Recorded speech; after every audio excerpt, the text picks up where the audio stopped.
Une question singulière à laquelle je réponds de tout mon cœur. J'ai 46 ans, mère de 2 grands-enfants, séparée, non mariée. À l'âge de 20 ans, je voulais me consacrer à Dieu et donc rentrer dans les ordres.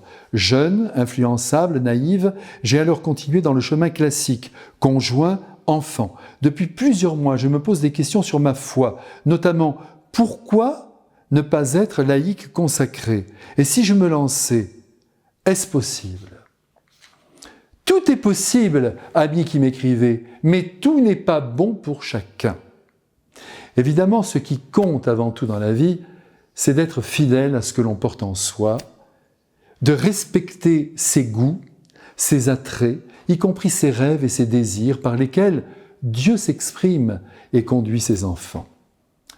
Une fois cela bien en place dans votre esprit, il est bon que je vous rappelle que le baptême est la consécration la plus essentielle que nous puissions recevoir ici-bas.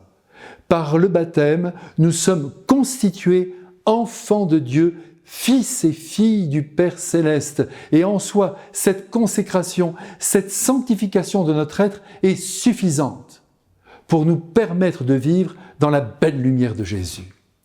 Même la consécration religieuse n'est qu'un moyen, certes, d'une intensité extrême, mais ce n'est qu'un moyen pour vivre encore plus profondément le baptême reçu. Donc en soi, vous êtes déjà consacré, vous êtes déjà entièrement livré à l'amour de Dieu. Et je dirais même que par le fait que vous ayez eu des enfants, vous partagez plus que toutes les moniales de la terre la vie de Marie, fille du Père et mère d'un fils. Donc soyez heureuse.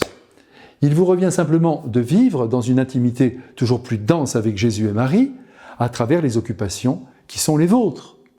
L'essentiel est dans le cœur. Jésus nous l'a dit sur tous les tons. Enferme-toi, vous vous souvenez? Enferme-toi dans ta chambre quand tu veux prier et ton Père qui est dans le secret te le rendra.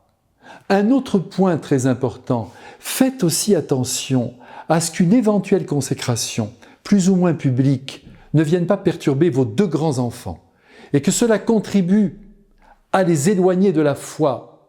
Notre mère joue à la religieuse, etc. On connaît ça.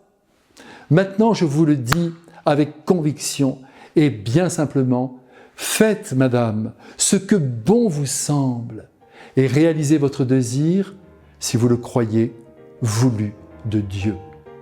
À bientôt.